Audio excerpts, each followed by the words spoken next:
Buenas tardes. Vamos a comenzar la charla y quiero presentar a Javier Galán Díaz, este joven que hay aquí y que nos va a hablar de plantas exóticas invasoras. Ya lo leéis. Bueno, Javier trabaja en la Complutense, es profesor y le gusta investigador, y ahí está ahora en didáctica dando clases, pero bueno, que su gran pasión y devoción es la investigación. Nosotros estamos aquí hoy, yo represento al grupo Yo Conciencia. Sabéis que es Miki, el promotor y el director del proyecto. Está enfermo y no ha podido venir.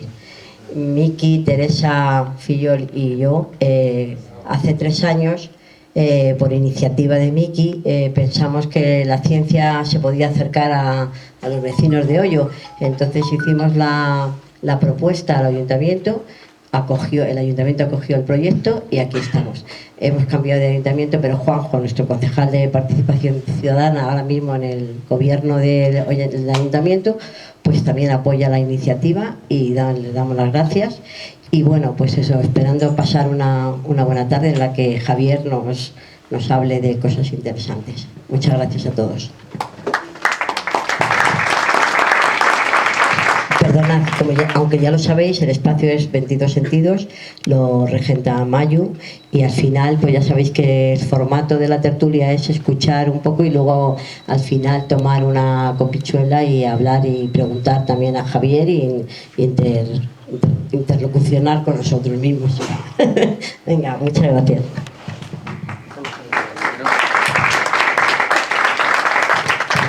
Hola. Bueno, pues muchas gracias por la invitación, por la presentación y nada, enhorabuena por lo que tenéis aquí montado, que la verdad que es un espacio súper chulo de discusión de temas interesantes y bueno, un honor que poder participar de ello. Mi nombre es Javier Galán, soy investigador en la Universidad Complutense de Madrid, investigador postdoctoral, y bueno, voy a hablar un poco sobre especies exóticas en general y especies de plantas exóticas en particular, que es a lo que me he dedicado desde que hice mi tesis doctoral. Vale, estoy aquí le dando aquí.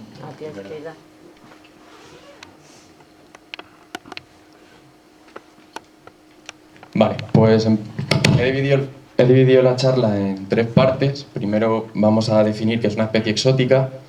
En segundo lugar, me voy a centrar en especies de plantas y luego voy a meter un montón de casos de especies exóticas. Pasando yo si quieres cuando tú me digas. Venga, algo así.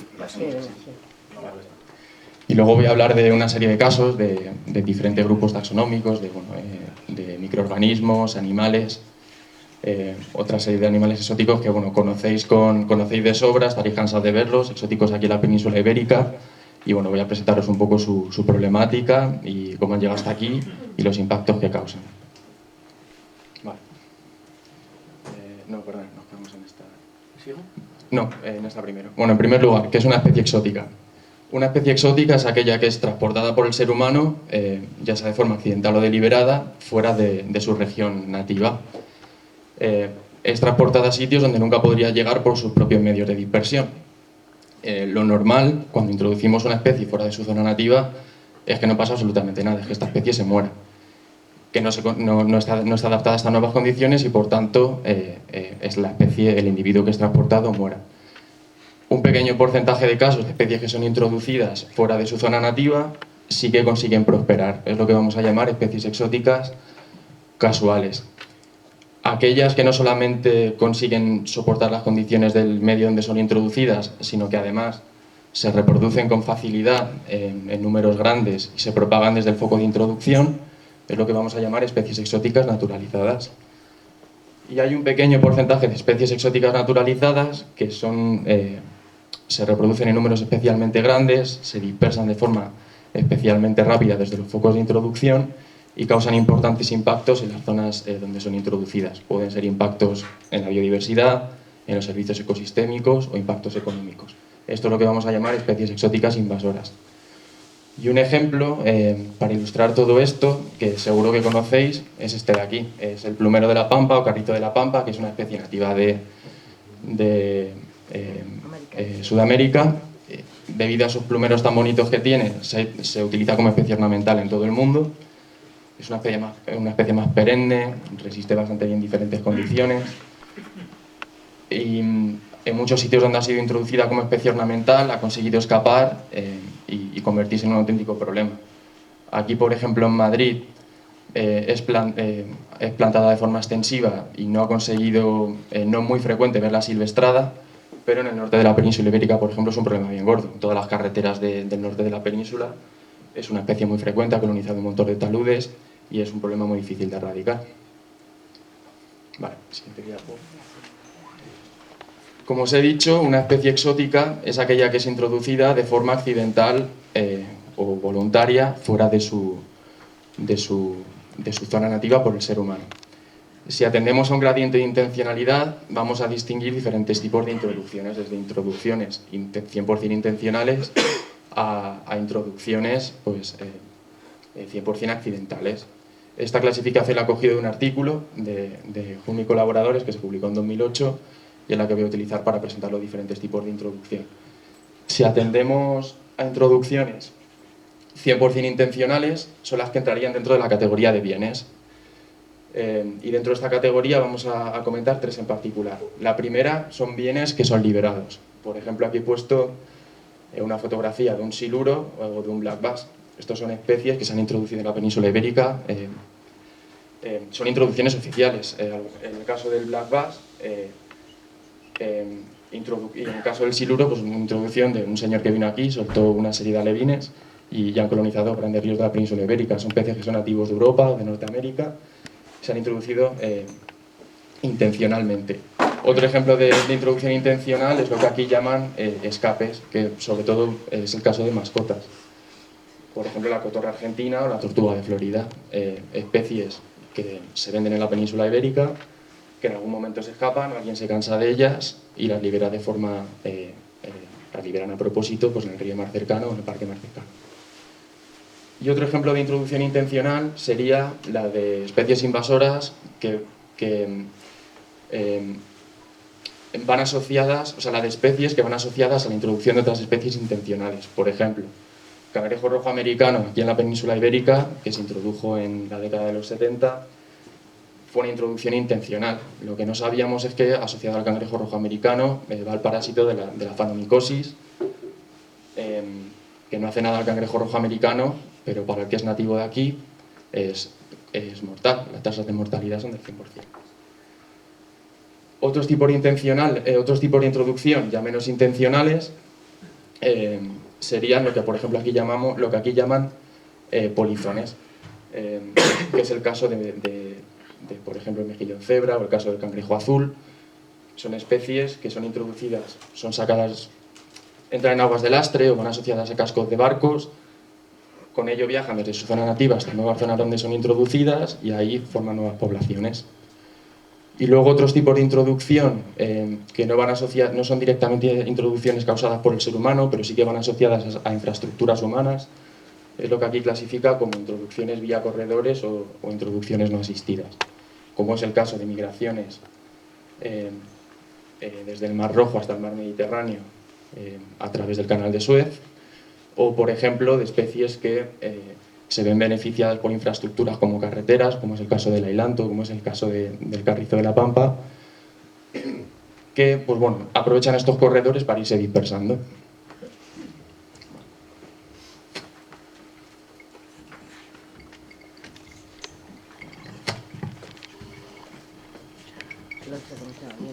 Vale, y ahora voy a comentar la siguiente parte de la presentación, donde me voy a centrar en plantas exóticas, que es lo que he estado estudiando estos últimos años.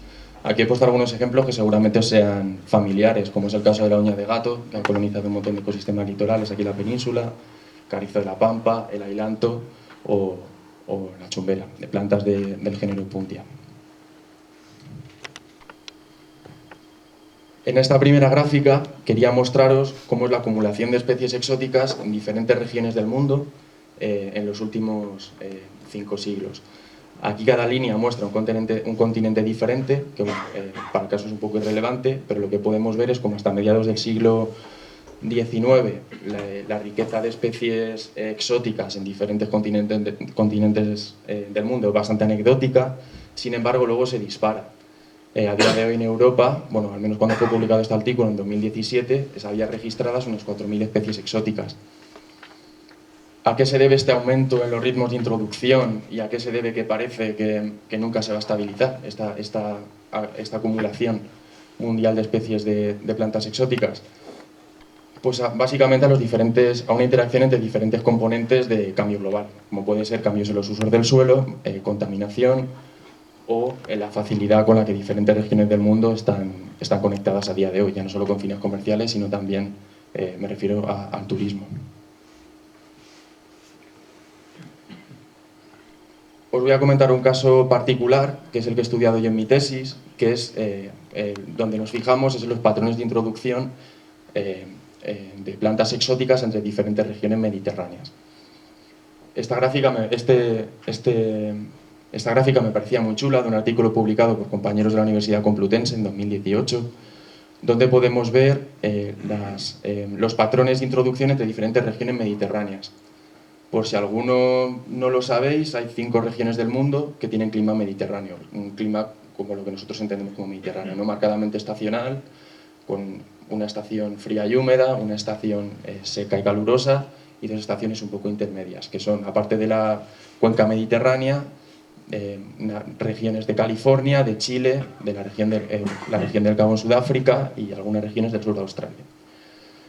Si nos fijamos en esta gráfica, vemos que hay un número dentro de cada región mediterránea. Eso se refiere al número de especies de plantas herbáceas de esa región que han sido introducidas en otras regiones mediterráneas. Y el círculo que hay dentro de cada región hace referencia al número de especies de otras regiones mediterráneas que han sido introducidas en esa región en concreto. Y esta gráfica lo que nos muestra es un patrón claramente unidireccional de introducción de especies desde la cuenca mediterránea, desde Europa, hacia el resto de regiones mediterráneas. Que, bueno, como podréis imaginar, pues tiene bastante que ver con procesos de colonización, procesos históricos de colonización. Nosotros, en concreto, lo que hicimos fue mirar el caso de España y de California. Nos centramos en estas 2 regiones en concreto.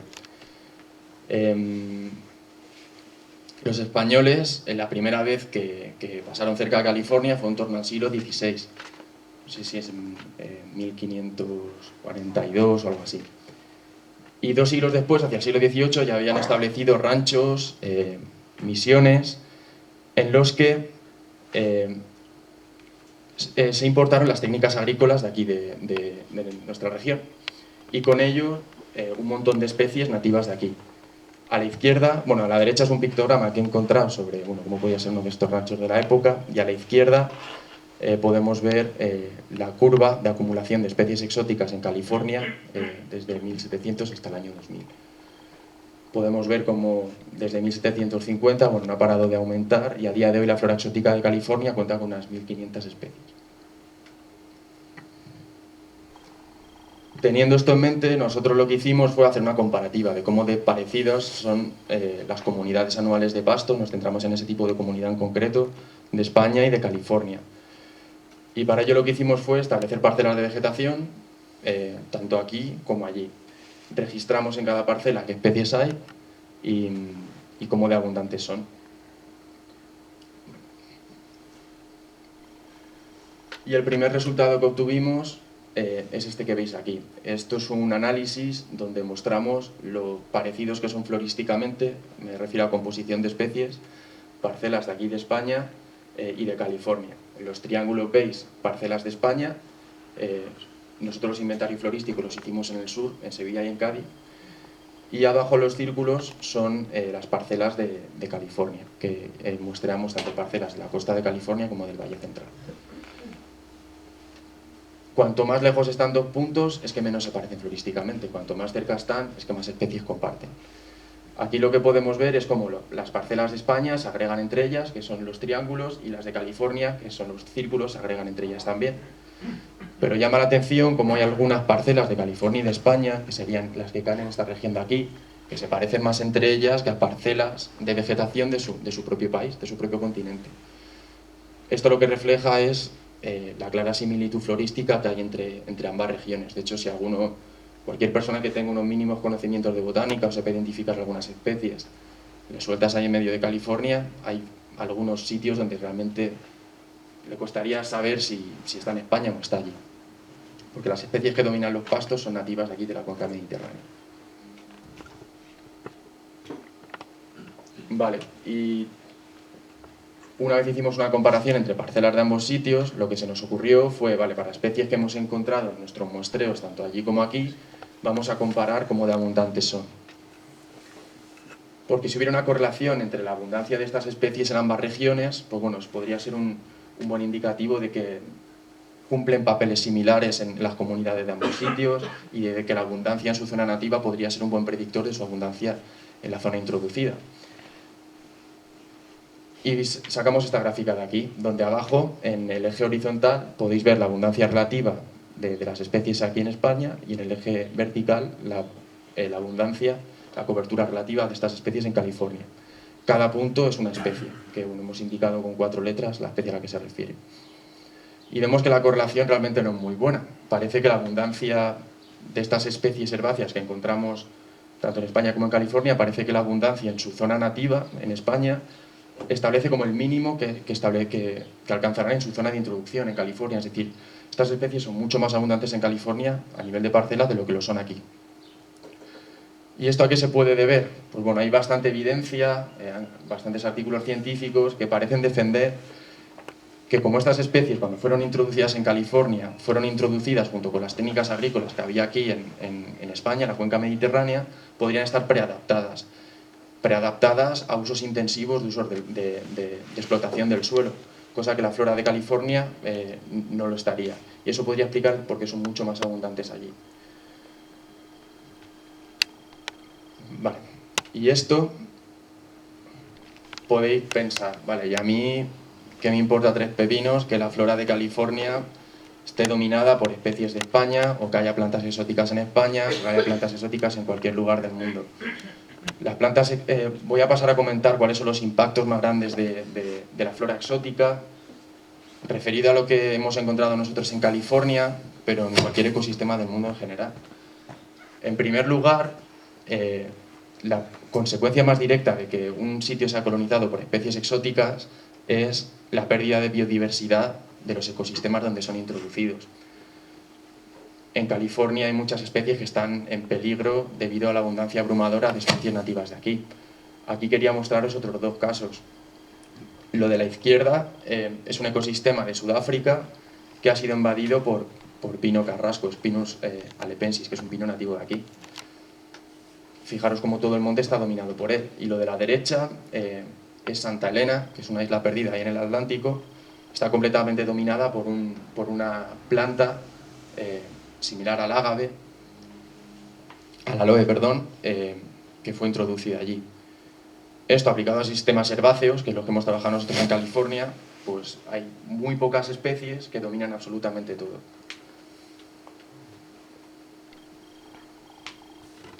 Otro ejemplo que quería traeros de un artículo que hemos publicado este año es que las plantas que son introducidas en otros ecosistemas no solamente afectan a otras plantas, no es una pérdida de diversidad, no es que compitan solamente con las plantas, es que tienen efectos a todos los niveles de los ecosistemas. Nosotros, por ejemplo, en este artículo nos llamaba la atención la presencia cada vez mayor de ese animal que veis arriba a la derecha, que es una paloma torcaz, en la ciudad de Madrid. Este es un animal que siempre ha sido raro en la ciudad, ha estado mucho más asociado al monte y en las últimas 2 décadas es cada vez más frecuente en áreas metropolitanas de toda Europa. Y pensamos, bueno, vamos a ver cómo podríamos justificar la presencia cada vez mayor de este animal en Madrid. Y para ello estuvimos haciendo un seguimiento durante un año de su dieta, en diferentes zonas verdes, en calles y en parques de Madrid. Y esto es un resumen de lo que encontramos, básicamente en invierno y en primavera, estas 2 estaciones de aquí, la proporción de su dieta que se basa en recursos que obtienen de árboles ornamentales, de árboles exóticos plantados en jardines, la proporción es casi del 100%. Es decir, no podemos descartar que su presencia en la ciudad se deba a muchas otras razones, pero lo que está claro es que durante buena parte del año este animal siempre que lo hemos visto alimentándose de algo, es de un recurso, de un árbol exótico, ya sea una yema floral, ya sea una rama que está verde, ya sea el fruto, lo que sea. Y no solamente es que una planta exótica pueda afectar a la biodiversidad de las comunidades vegetales o que pueda afectar al comportamiento de animales nativos. Es que su efecto en los ecosistemas, servicios ecosistémicos, es brutal a muchos niveles.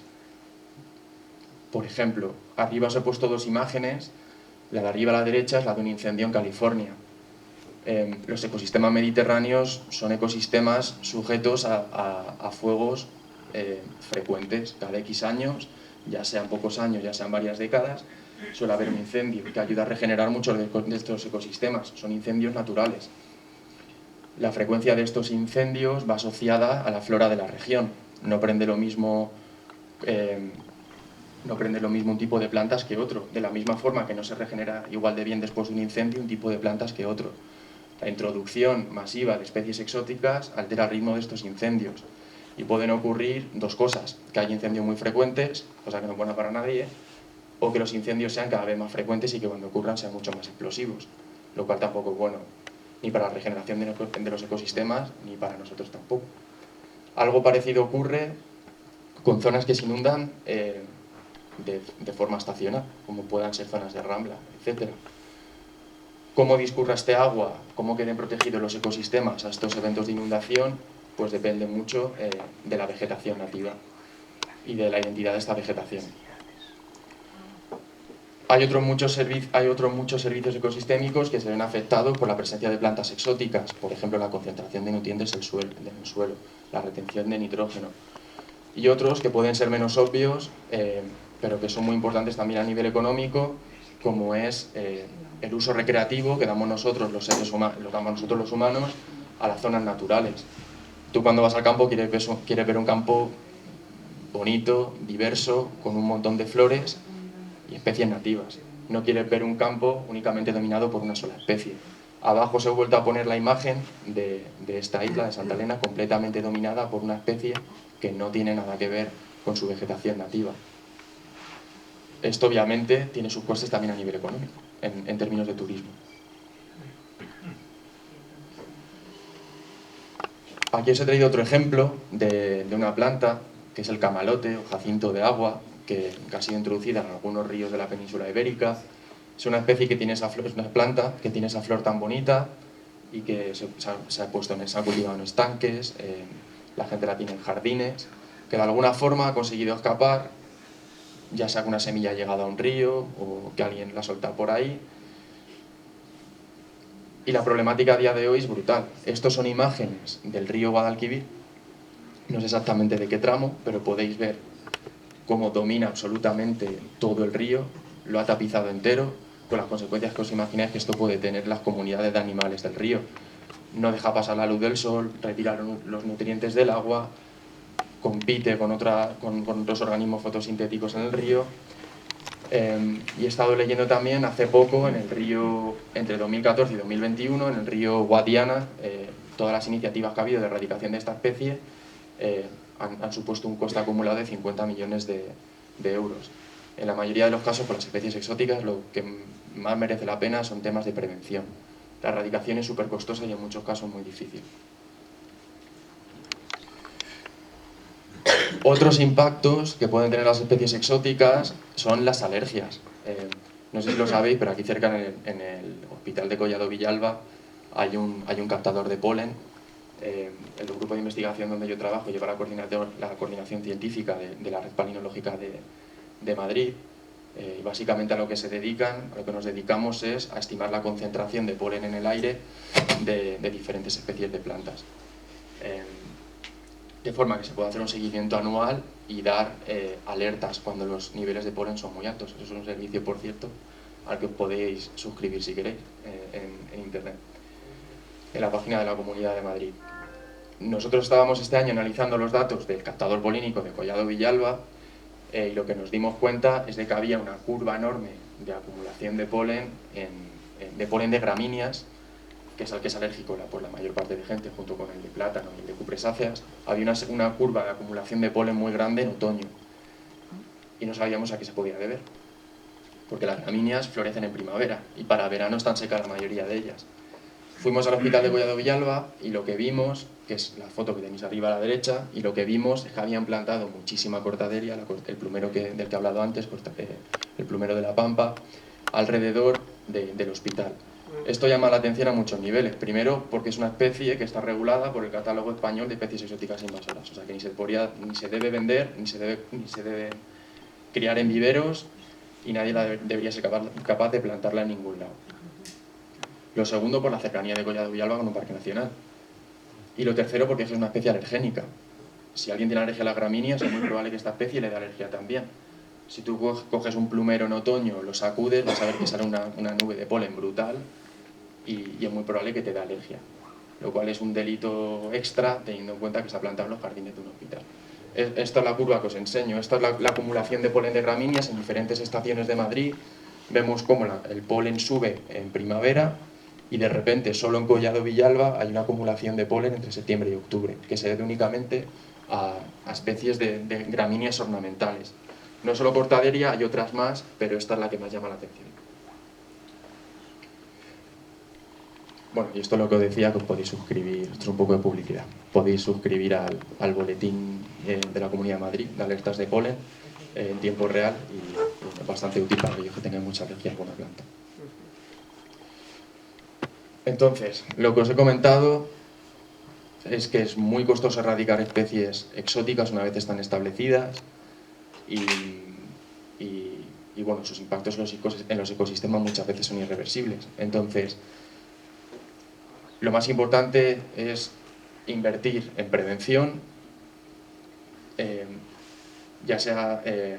invertir en prevención, intentar identificar qué especies tienen un mayor potencial invasor. ¿Se puede predecir qué especie se va a convertir en exótica? Bueno, la realidad es que no, porque cada caso es diferente. Y en el caso de las plantas, cada una tiene sus propias estrategias ecológicas y habría que ver qué ecosistemas están siendo introducidas o no. Cada caso es distinto, pero sí que hay algunos rasgos, algunos síntomas que pueden decir si nuestra planta tiene gran potencial invasor. Por ejemplo, si la planta crece de forma vigorosa, si deja muchas semillas, si explota los recursos del suelo muy rápido, si tiene muchos mecanismos de dispersión, si sus semillas son dispersadas de muchas formas distintas, si son resistentes a herbivoría. Muchas plantas resistentes a herbivoría, con hojas duras, por ejemplo, pinchudas, tienen un mayor riesgo de convertirse en invasoras. Estas son algunas pistas que nos pueden dar, en las que podemos fijarnos para saber si una especie va a ser invasora o no. En el caso de California, bueno, como os dije al principio, solo un pequeño porcentaje de especies exóticas, solo un pequeño porcentaje de especies que se sacan de su zona nativa son capaces de establecerse y son capaces de formar poblaciones persistentes, donde los individuos se reproducen de forma persistente. Teniendo esto en mente, pensamos, bueno, entonces todas las especies si ahora en California hay X especies que son nativas de aquí, se habrán intentado introducir muchas más, aunque sea de forma accidental, y las que están allí son solamente las que han podido establecerse. Por eso hicimos una comparativa de un montón de especies herbáceas, tanto en nativas de aquí de España, las que se han conseguido introducir en California y todas las demás. Y básicamente lo que encontramos es que las especies que se han conseguido introducir en California, a diferencia de todas aquellas que no, son aquellas que explotan los recursos de forma mucho más eficiente. Son más eficientes en su uso de recursos, tanto en las hojas como subterráneo, en las raíces. Y además son especies que tienen un montón de vectores de dispersión de semillas distintos. Muchas de ellas son especies que son dispersadas a través del agua, que sus semillas se dispersan a través del viento, como el diente de león, que sus semillas son capaces de soportar la digestión del tracto digestivo de animales, y que también son capaces de dispersarse pues pegándose a la piel de animales, por ejemplo. Ese es el tipo de especies que tenemos que buscar para saber que tienen un fuerte potencial invasor y que si encontramos en otras regiones del mundo deberían preocuparnos especialmente. Y habiendo pasado esta parte, donde intento resumir un montón de cosas relativas a especies exóticas de plantas, Me parecía también interesante tocar otros animales que son exóticos aquí en la península ibérica, que muchos de vosotros conoceréis, y comentar un poco las problemáticas asociadas a ellos. Según este artículo de 2020, sabemos de la existencia de al menos 20.000 especies exóticas en el mundo, lo cual, mirando el artículo que os enseñé antes de 2017, me parece una cifra bastante corta. Os voy a presentar algunos casos de aquí de la península ibérica. Igual que os he enseñado antes, la acumulación de especies de plantas en diferentes regiones del mundo, el problema es el mismo para cualquier organismo en el que nos queramos fijar. La acumulación de especies de mamíferos, de peces, de pájaros, de insectos, de crustáceos, de microorganismos de cualquier tipo a lo largo de cualquier parte del mundo es una tendencia positiva que no para de aumentar. Es un problema bastante preocupante. Este es un ejemplo este es un tipo de animal exótico de la península ibérica que muchos de vosotros conoceréis. Esto es la cotorra de Kramer. Y esto es un artículo que publicaron compañeros de Sevilla en un estudio que hicieron en el Parque de María Luisa. La cotorra de Kramer es nativa de algunas regiones de África, arriba a la derecha tenéis el mapa, de algunas regiones de África y de Asia. Seguramente haya llegado a la península ibérica pues a través sería una mascota y se habrá conseguido escapar.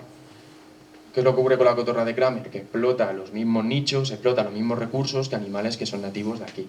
Arriba a la izquierda lo que podéis ver es una cotorra pues atacando a un murciélago. Esto es un nóctulo mayor, que es un murciélago nativo de Europa.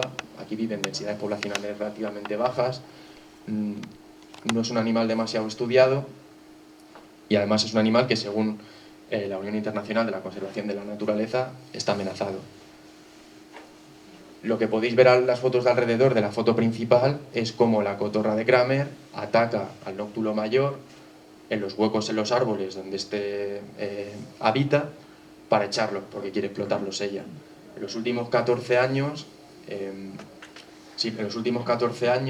las poblaciones de la cotorra de Kramer en el Parque de María Luisa se han multiplicado por 20, mientras que las poblaciones de nóctulo mayor han disminuido en un 80%.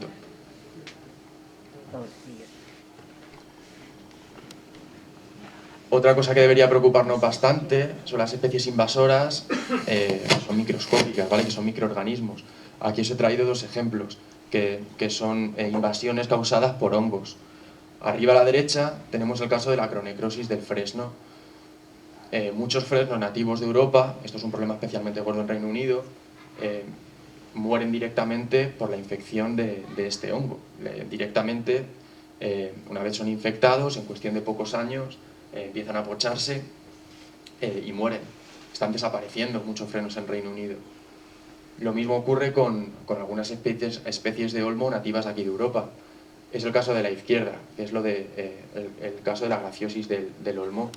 Es transportada por escarabajos barrenadores, que utilizan la corteza de los árboles, la inoculan allí donde llegan y olmo que lo coge, olmo que lo va a pasar bastante mal. Es un problema muy grande para los bosques de Europa. Por eso hay que tener cuidado cuando transportamos cortezas o transportamos material vegetal en diferentes regiones del mundo, y por eso es muy importante las cuarentenas cuando importamos material de otras partes. Otro ejemplo son las especies exóticas de sistemas acuáticos. Nuestros ríos y nuestros lagos están bastante fastidiados. Aquí a la izquierda os he puesto una tabla de principales especies exóticas invasoras de la lista negra de sistemas acuáticos de la península ibérica, sistemas de ríos, vaya, no hablo de sistemas marinos.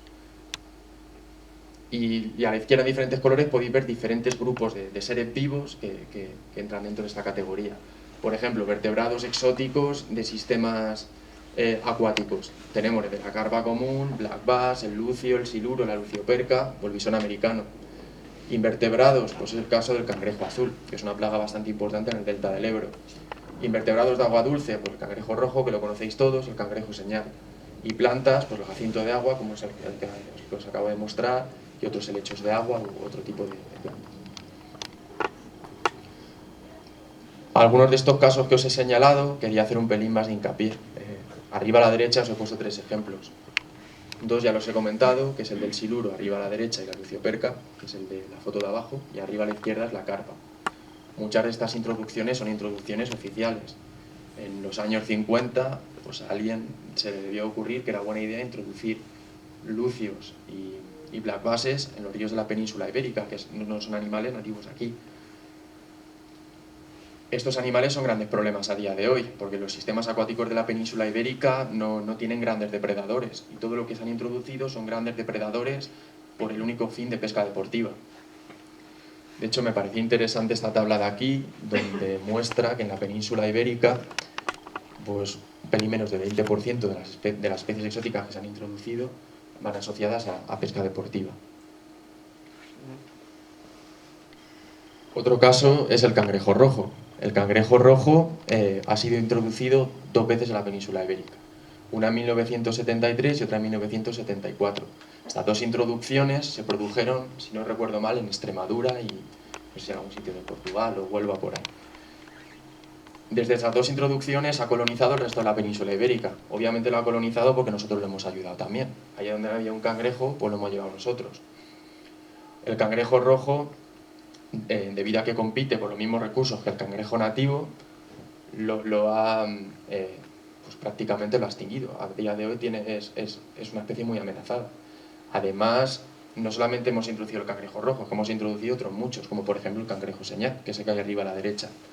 Otro cangrejo americano, pero que ha sido introducido desde poblaciones que estaban en Suecia. No sé si lo tenían ahí lo cultivaban ahí, creo que ha sido introducido a través de cultivo. Y luego ya en el último giro de acontecimientos, lo que se supone, estudios recientes dicen que el cangrejo autóctono pues parece que podría no serlo.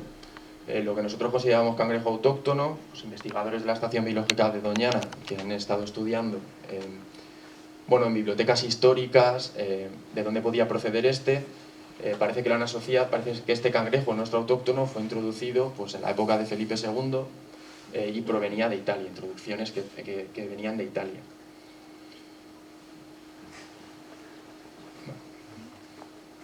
Y ya por último, la última invasión de todas, una de las más graves que tenemos en la península ibérica, los gatos domésticos. El gato doméstico es un problema por muchas razones. Lo primero, porque devora, es un asesino en serie, se come todo lo que haya. Devora ratones, devora reptiles, devora un montón de pájaros. Es portador de la leucemia felina y es portador de la toxoplasmosis, que eso nos puede afectar a nosotros. Y además hibrida con el gato silvestre.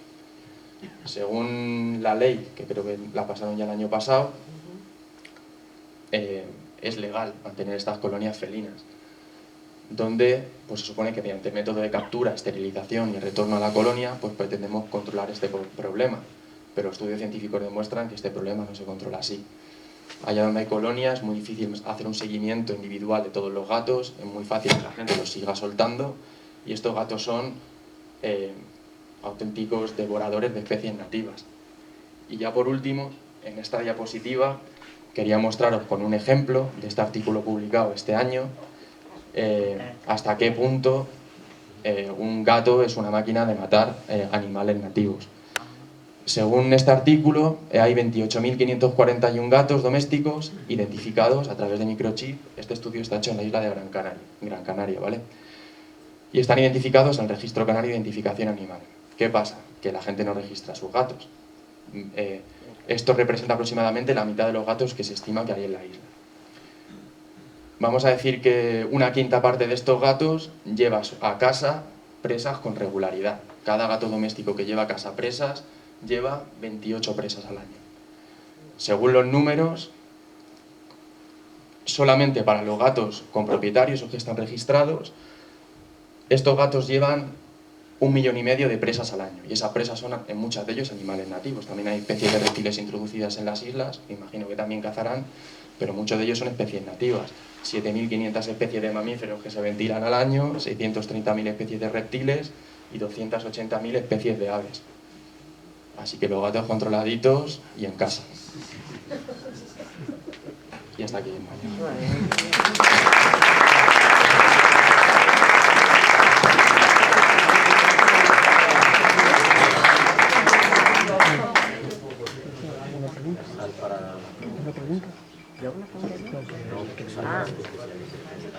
Bueno, que como ya es tradicional, si alguien quiere preguntar, pues es el turno de hablar un poco con Javier, porque no sabe ya qué Quería preguntar una cosita. ¿Tienes el micrófono? No hace falta, ¿no? No, hay veces que se introducen especies para combatir otras que existen, porque son más dañinas en el país.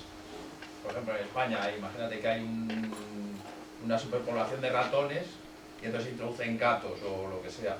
¿Eso es al final bueno o se te puede dar la vuelta? Yo diría que es imposible saber las consecuencias de una introducción, es imposible.